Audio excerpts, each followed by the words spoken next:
السلام علیکم ورحمۃ اللہ وبرکاتہ۔ الحمدللہ رب العالمین والصلاة والسلام علی نبینا محمد وعلی آلہ وصحبہ اجمعین ومن تبعہم بإحسان الی یوم الدین وبعد۔ فاعوذ باللہ من الشیطان الرجیم، بسم اللہ الرحمن الرحیم۔ وانزلنا الیک الذکر لتبین للناس ما نزل الیہم وَلَعَلَّهُمْ يَتَفَكَّرُونَ رب اشرح لي صدری ويسر لي امری واحلل عقدۃ من لسانی یفقهوا قولی اللهم انفعنی بما علمتنی وعلمنی ما ينفعنی وزدنی علما۔ قابل احترام حاضرین، آج کے اس مجلس میں جس موضوع پر درس کا آغاز ہو رہا ہے وہ ہے فکر خوارج، خطرناک فتنوں کی حقیقت۔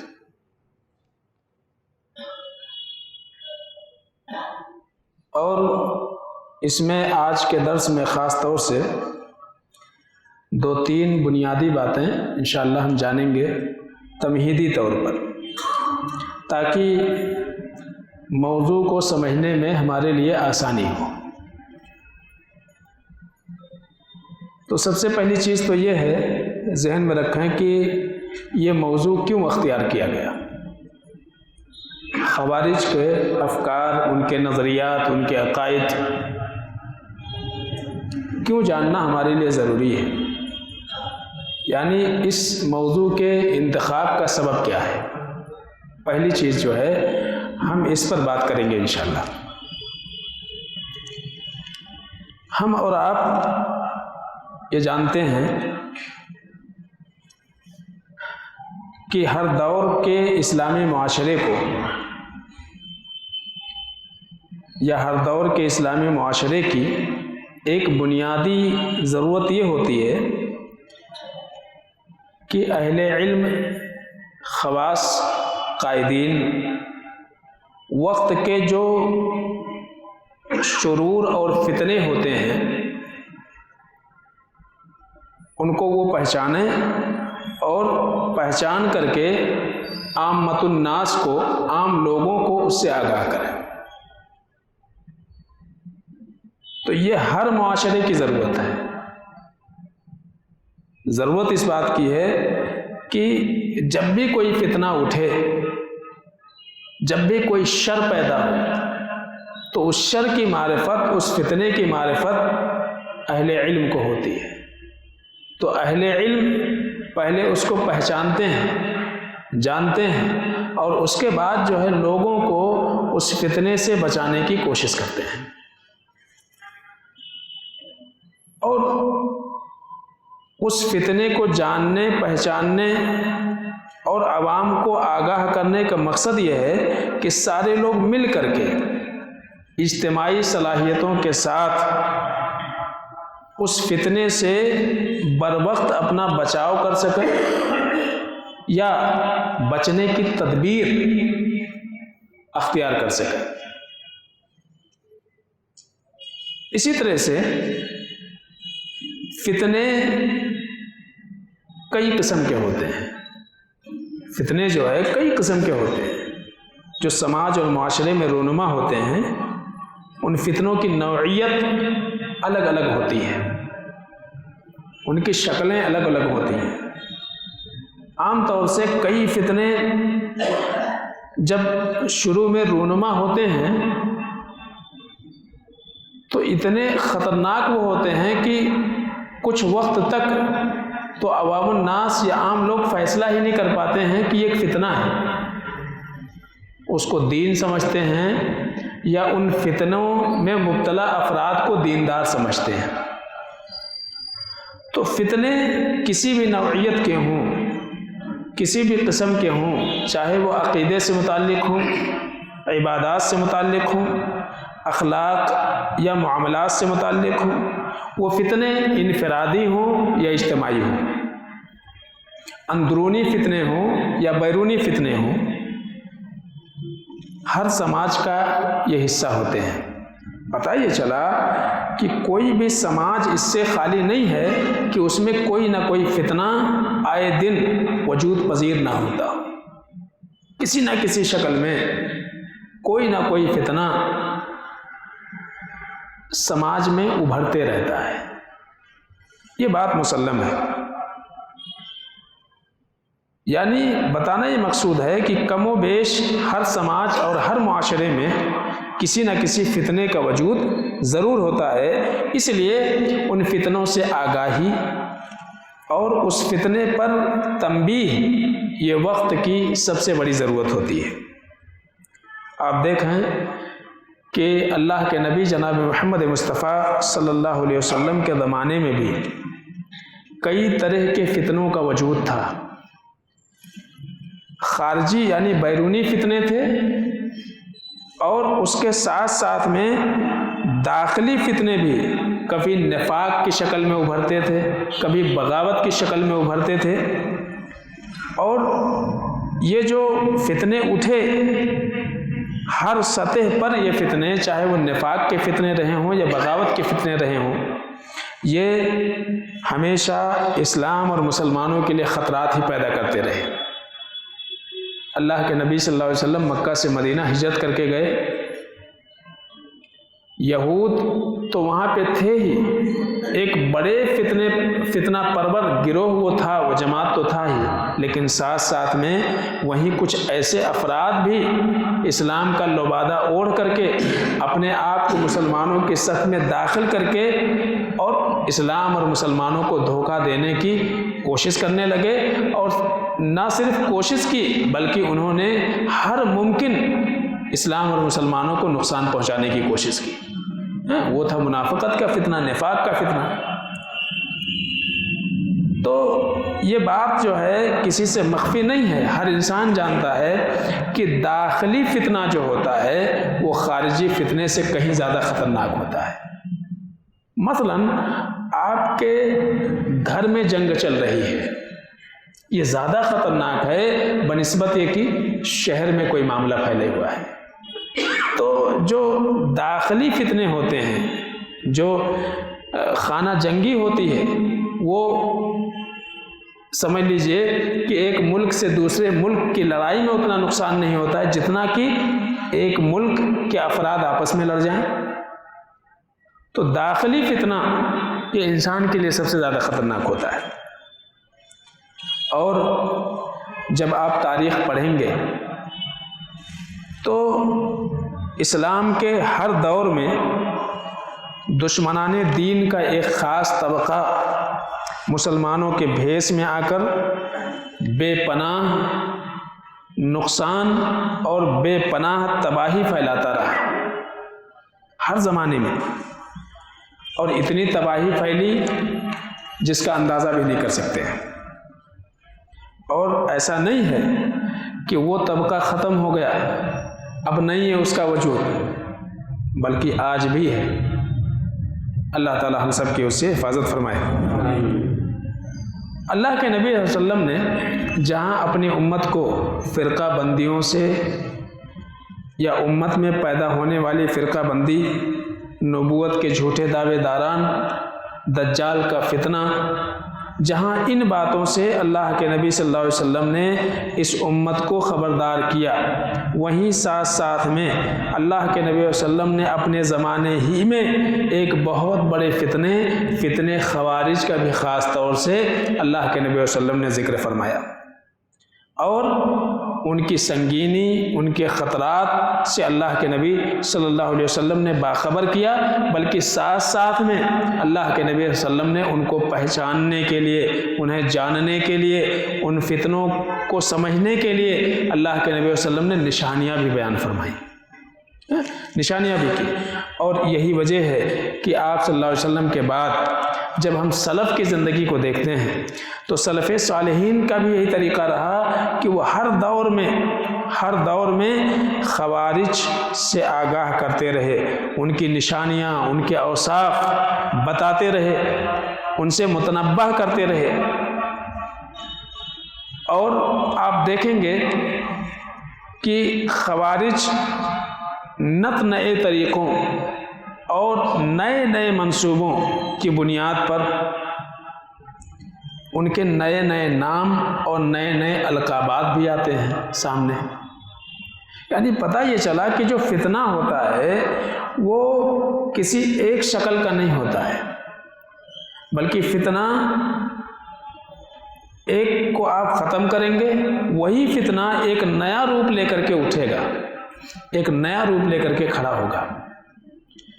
ابھی ماضی قریب میں آپ جانتے ہیں کہ داعش کا فتنہ، ابتدا میں بہت سارے سادہ لوگ مسلمان وہ سمجھنے لگے کہ واقعی اسلامی حکومت قائم ہو رہی ہے، اور کتنے نوجوان ان سے متاثر ہوئے ان کے ظاہری امور کو دیکھتے ہوئے، یعنی ان کے لباس سے، ان کے چہرے سے، ان کے طور طریقوں سے، خاص طور سے نوجوان نسل بہت زیادہ متاثر ہوئی، اور کئی لوگ باقاعدہ ان سے جڑ بھی گئے اور جڑنے کی وجہ سے مصیبت میں مبتلا ہو گئے. تو ابتدا میں ایسا لگا کہ واقعی کوئی یہ بہت ہی دیندار طبقہ ہے، ایک دیندار جماعت ہے جو واقعی اس روئے زمین کے اوپر ایک اسلامی حکومت قائم کرنا چاہتی ہے. تو وہی خوارج ہیں، ایک نئی شکل میں آئے، ایک نئے لقب کے ساتھ آئے، ایک نئے نام کے ساتھ آئے. تو یہ فتنے جو ہے وہی ہوتے ہیں جو اس زمانے میں تھے، لیکن جب ایک فتنے کی سرکوبی کی جاتی ہے تو وہی فتنہ کسی اور مقام سے، کسی اور جگہ سے ایک نئے نام کے ساتھ، ایک نئے لقب کے ساتھ وہ وجود پذیر ہوتا ہے.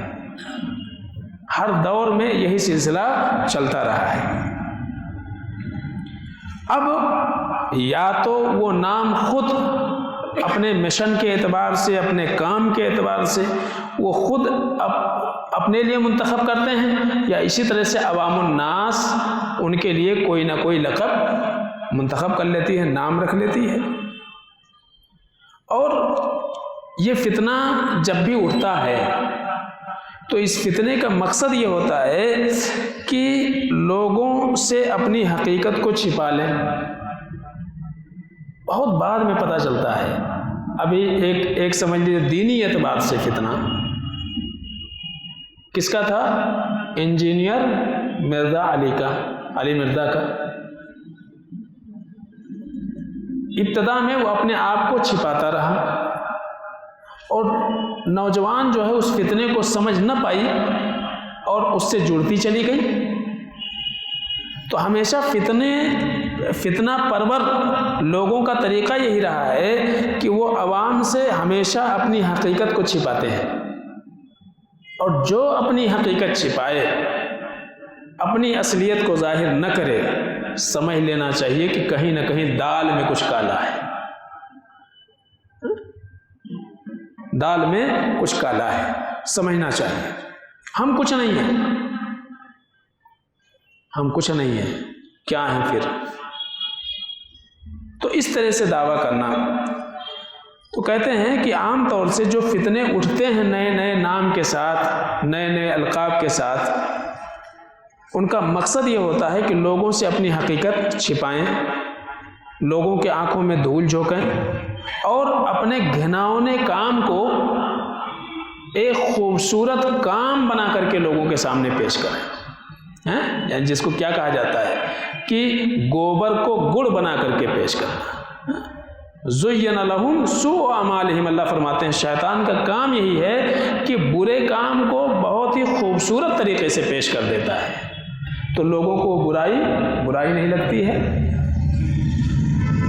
شیخ الاسلام علامہ ابن تیمیہ رحمۃ اللہ علیہ فرماتے ہیں، کہتے ہیں کہ اسلام میں جو بدعت سب سے پہلے پیدا ہوئی، اسلام کی بات کر رہے ہیں، پورے اسلام میں جو بدعت سب سے پہلے پیدا ہوئی وہ خوارج کی بدعت تھی، وہ خوارج کی بدعت تھی.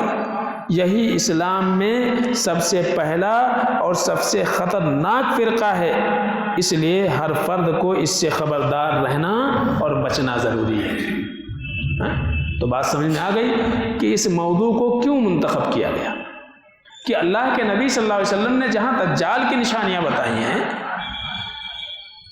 اس کے اوصاف بتائے ہیں، اس سے خبردار کیا ہے، وہیں اللہ کے نبی علیہ وسلم نے خوارج کے فتنے سے بھی آگاہی فرمائی ہے، تنبیہ کی ہے، مختلف نشانیاں اللہ کے نبی علیہ وسلم نے بیان کی ہیں، سلف بھی بیان کرتے رہے، جیسے کہ میں نے کہا کہ علامہ ابن تیمیہ رحمۃ اللہ علیہ کہتے ہیں کہ سب سے پہلی بدعت اسلام میں جو سب سے پہلی بدعت وجود میں آئی وہ خوارج کی بدعت ہے، اور کہتے ہیں کہ انتہائی خطرناک یہ ہے، فرقہ ہے یہ، اس لیے ہر فرد کو اس فرقے سے خبردار رہنا اور اس کے بارے میں جاننا اور آگاہی حاصل کرنا ضروری ہے۔ نمبر 2، دوسری بات یہ ہے کہ فرقوں کی پہچان کی ضرورت کیا ہے۔ عام طور سے لوگ سمجھتے ہیں کہ بھائی ہم کو 5 وقت کی نماز پڑھنا چاہیے، عبادتوں کا علم ہونا چاہیے، روزہ اللہ نے فرض کیا ہے، روزے کا علم ہونا چاہیے، زکوٰۃ اللہ نے فرض کیا ہے، زکوٰۃ کا علم ہونا چاہیے، ارکان اسلام ہم کو پتہ ہو گیا،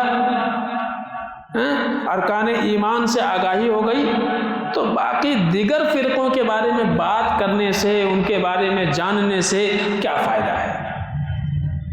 لیکن یاد رکھیے حذیفہ بن یمان رضی اللہ تعالیٰ عنہ کیا کہتے تھے کہ اللہ کے نبی صلی اللہ علیہ وسلم سے لوگ خیر کے بارے میں پوچھتے تھے اور ہم اللہ کے نبی علیہ وسلم سے شر کے بارے میں سوال کرتے تھے۔ کیا مقصد تھا؟ یعنی صحابہ جو ہے آپ صلی اللہ علیہ وسلم سے پوچھ رہے ہیں، اے اللہ کے نبی علیہ وسلم سب سے افضل عمل کون سا ہے؟ اے اللہ کے رسول صلی اللہ علیہ وسلم سب سے افضل اعمال کون سے ہیں؟ سب سے بہتر انسان کون سا ہے؟ سب سے عظیم صورت کون سی ہے؟ سب سے عظیم آیت کون سی ہے؟ سب سے بہترین عورت کون سی ہوتی ہے؟ تو بعض صحابہ کا یہ طریقہ تھا کہ اللہ کے نبی علیہ وسلم سے اچھے افضل چیزوں کے بارے میں سوال کرتے تھے، لیکن میں اللہ کے نبی علیہ وسلم سے شر اور فتنوں کے بارے میں پوچھتا تھا۔ مقصد کیا تھا؟ تاکہ کہیں ایسا نہ ہو خیر سمجھ کر کے کسی شر کے اندر ہم مبتلا ہو جائے۔ یعنی اگر ہم کو پتہ نہیں رہے گا کہ یہ چیز شر ہے، تو جیسے توحید کا جاننا ضروری ہے، ساتھ ساتھ میں شرک کی بھی معرفت ہونی چاہیے۔ کتنے ایسے لوگ ہیں آج سماج اور معاشرے میں جن کو پتہ ہی نہیں ہے کہ جو کچھ وہ کر رہے ہیں وہ شرک ہے، وہ دین سمجھ کر کے اس کو کر رہے ہیں۔ تو جہاں سنت کی معرفت ہونی چاہیے، وہیں ساتھ ساتھ میں بدعت کی بھی معرفت ہونی چاہیے، ورنہ ایسا نہ ہو کہ سنت سمجھ کر کے اور پوری زندگی آپ بدعت میں مبتلا رہیں۔ تو جہاں اسلام کی معرفت ہونی چاہیے، وہیں کفر کی بھی معرفت ہونی چاہیے۔ تو توحید کے ساتھ شرک کی جانکاری، سنت کے ساتھ بدعت کی جانکاری، اسلام کے بالمقابل کفر کی معرفت یہ انسان کو ہونی چاہیے۔ تو جیسے وہ اپنے منہج کو جانتا ہے، اپنے عقائد کی معرفت جیسے انسان کے لیے ضروری ہے، اپنا صحیح منہج کی معرفت ضروری ہے، وہیں ساتھ ساتھ میں جو غلط منہج ہے، غلط عقائد ہیں، ان غلط عقائد کی بھی معرفت انسان کو ہونی چاہیے۔ ایسا نہ ہو کہ آپ صحیح سمجھ کر کے کسی غلط منہج کو اختیار کر لیں، کسی غلط طریقے کو اختیار کر لیں، کسی غلط راستے پر آپ چل پڑیں۔ تو اسی لیے دیگر جو فرقے ہیں، ان فرقوں کے عقائد اور ان کے بارے میں ہمارے لیے جاننا ضروری ہے۔ کہتے ہیں کہ اسلام کے نام پر جتنے بھی فرقے بنے ہیں، ان فرقوں کا تعارف اور ان فرقوں پر بحث و مباحثہ، اس سے مقصد یہ ہے کہ حق اور باطل کے درمیان تمیز ہو جائے۔ یعنی ہم کو کیسے پتہ چلے گا کہ ہم صحیح پر ہیں؟ بھائی دن ہے تو رات کا پتہ چلتا ہے، سردی ہے تو گرمی کی اہمیت کا اندازہ ہوتا ہے، یا گرمی ہے تو پھر سردی کی اہمیت کا اندازہ ہوتا ہے۔ تو ایسے آپ ایک صحیح منہج پر ہیں، صحیح دین پر ہیں۔ آپ کے لیے ضروری ہے کہ جو غلط غیر منہجی افراد ہیں، جو جو فرقے اسلام کے نام پر بنے ہوئے ہیں لیکن ان کا طریقہ غلط ہے، ان کا منہج غلط ہے، ان کا عقیدہ غلط ہے، ان کے بارے میں جب معرفت ہوگی، ان کے بارے میں جانیں گے تو آپ کو حق اور باطل کے درمیان تمیز کرنا آپ کے لیے کیا ہو جائے گا؟ آسان ہو جائے گا۔ سمجھ نا؟ اس لیے باطل فرقوں کی معرفت ضروری ہے۔ آپ صحیح اور غلط سمجھ سکو گے، صحیح منہج غلط منہج کی معرفت آپ کو ہوگی اور اس کے درمیان آپ تمیز کر سکو گے، امتیاز کرنا آپ کو آئے گا، یہ جاننا ضروری ہے۔ اور ساتھ ساتھ میں ان اسلوب اور ان طریقوں کی بھی معرفت آپ کو ہو جائے گی جس کی وجہ سے باطل افکار و نظریات پنپتے ہیں۔ جب آپ کسی فرقے کے بارے میں جانکاری حاصل کریں گے، اس کے منہج کو جانیں گے، اس کے عقیدے کو جانیں گے، تو آپ کو وہ اسلوب بھی پتہ چلے گا، وہ طریقہ بھی پتہ چلے گا جس اسلوب کی وجہ سے، جس طریقے کو اختیار کرنے کی وجہ سے وہ فرقہ غلط راستے پر چل پڑا ہے۔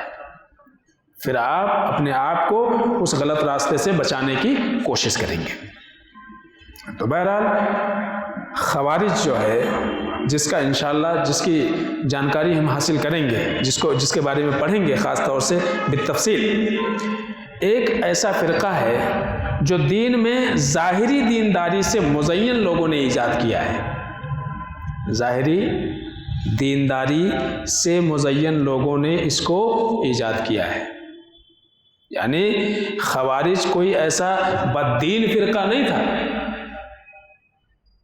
کوئی ایسا بددین فرقہ نہیں تھا، بلکہ دین سے مزین افراد نے اس فرقے کو جنم دیا ہے۔ یہ کون سا زمانہ تھا؟ صحابہ کا زمانہ تھا، صحابہ کا زمانہ تھا۔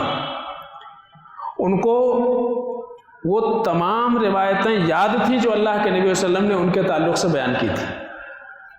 صحابہ کو وہ تمام روایتیں معلوم تھیں، وہ تمام نشانیاں جو اللہ کے نبی صلی اللہ علیہ وسلم نے بیان کی تھی، وہ ساری کی ساری ان خوارج کی شریست، ان کی فطرت کو بتانے کے لیے کافی تھی جتنا اللہ کے نبی صلی اللہ علیہ وسلم نے بتایا تھا۔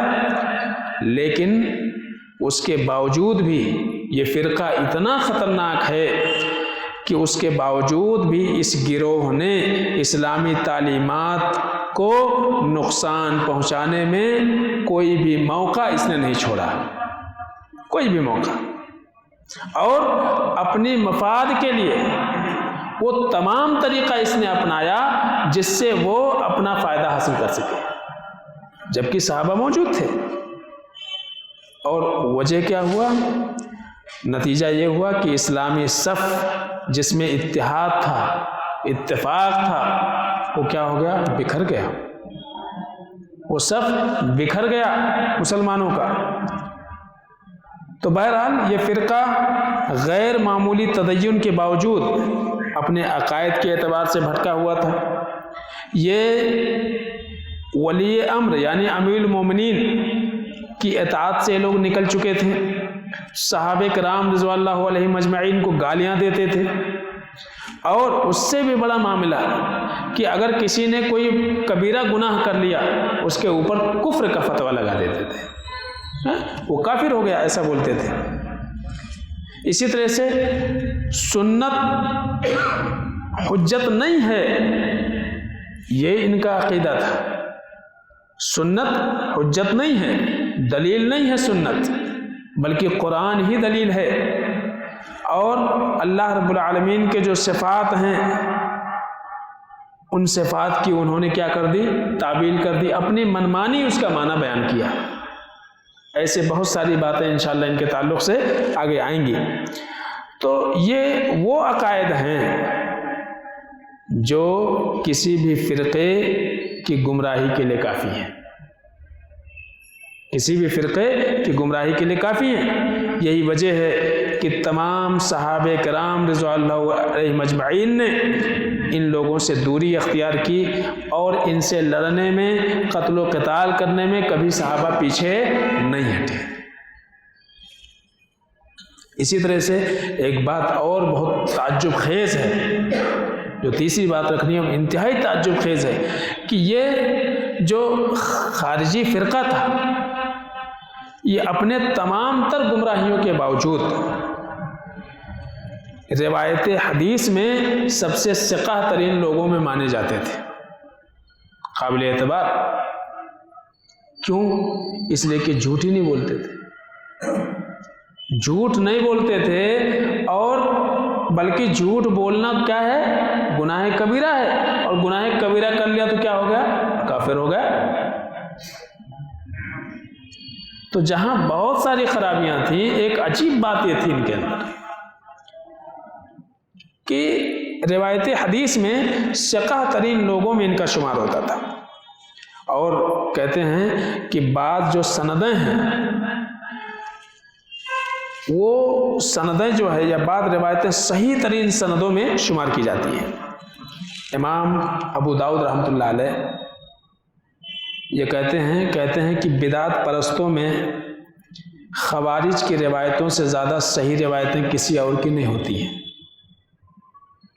جتنے بھی بدعتی فرقہ ہے، بدعتی گروہ ہے، ان میں خوارج کی جو روایتیں ہیں وہ سب سے صحیح ترین روایتیں مانی جاتی ہیں۔ شیخ الاسلام اللہ ابن تیمیہ رحمۃ اللہ علیہ کہتے ہیں کہ خوارج جان بوجھ کر جھوٹ بولنے والوں میں سے نہیں تھے، اسی لیے کہا جاتا ہے کہ ان کی حدیثیں صحیح ترین ہوا کرتی تھیں، لیکن ہوا کیا؟ جہالت کی وجہ سے گمراہ ہو گئے، جہالت کی وجہ سے، نادانی کی وجہ سے۔ ان کی جو گمراہی تھی یہ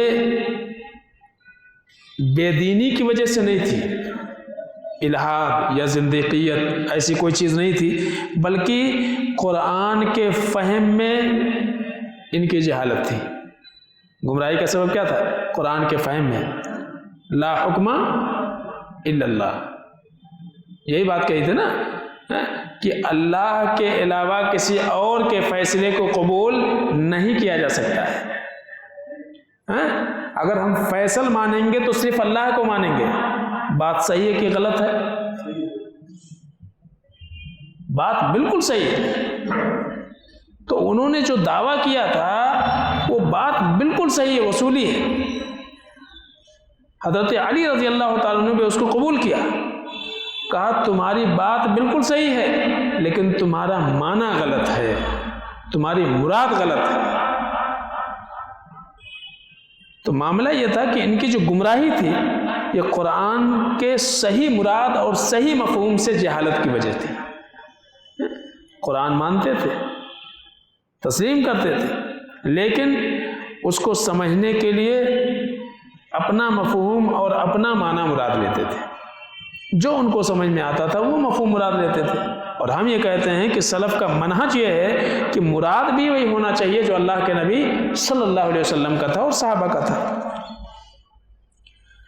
تو اسی لیے شیخ الاسلام اللہ ابن تیمیہ رحمۃ اللہ علیہ کہتے ہیں کہ ان کی جو روایتیں ہیں یہ صحیح ترین روایتوں میں مانی جاتی تھی۔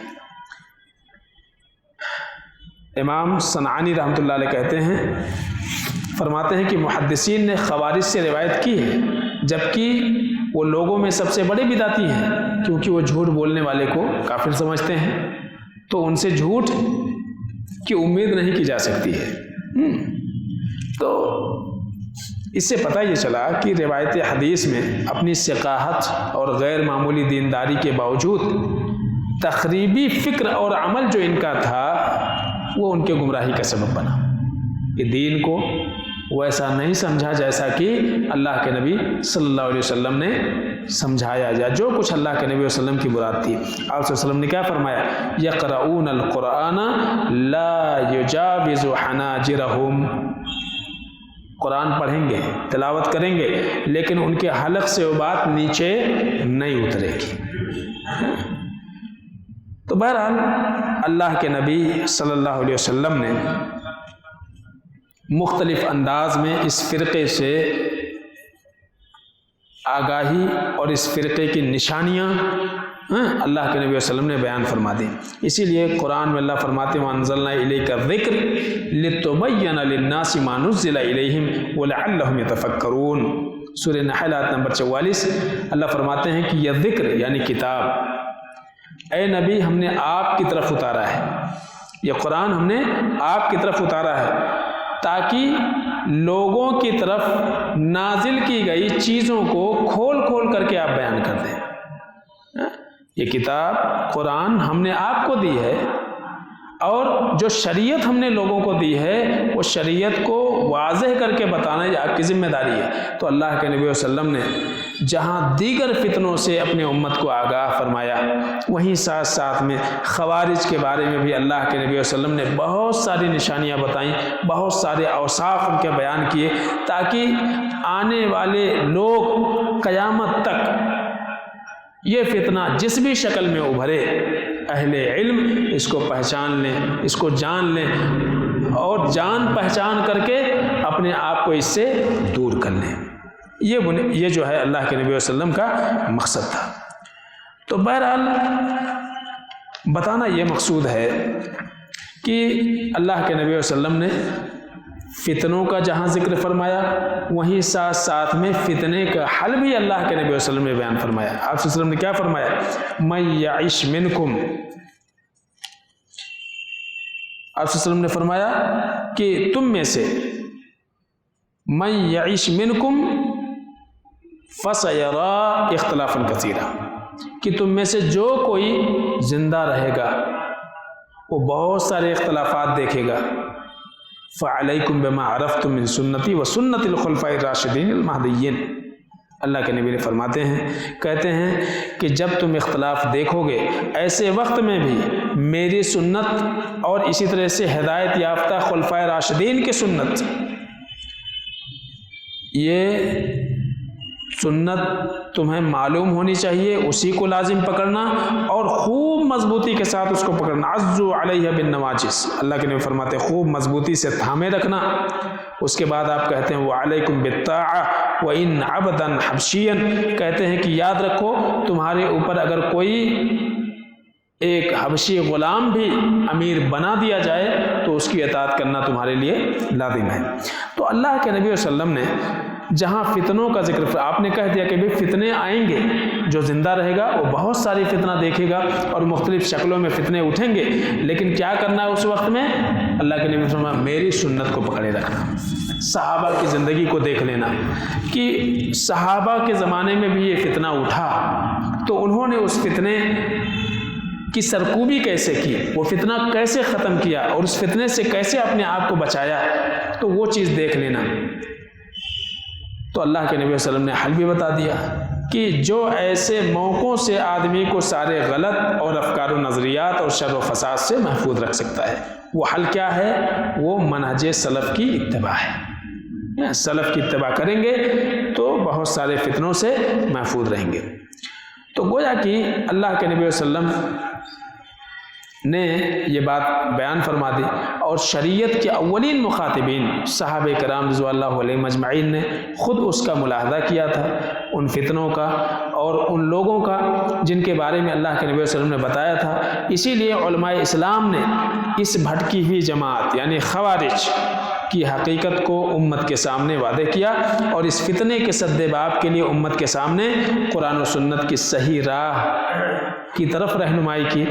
لہذا بتانا یہ مقصود ہے، اس درس کا مقصد یہی ہے کہ ہم خوارج کے عقائد، افکار اور اس گروہ کی اصلیت اور ان کے گمراہی کے اسباب سے ہم واقفیت حاصل کر سکیں، کیونکہ جب ہمیں واقفیت ہوگی تو پھر ہم غلط منہج، غلط طریقے نہیں اختیار کریں گے، اور جب بھی یہ خارجیت کسی بھی شکل میں اٹھے گا ہم فوراً اس کو پہچان جائیں گے۔ تو یہی مقصد ہے۔ تو یہ بنیادی طور سے ایک تمہیدی بات تھی۔ انشاءاللہ دھیرے دھیرے جو ہے اس کے تعلق سے ہم جانیں گے کہ یہ جو خوارج ہیں ان کی نشو و نما کیا ہے، اور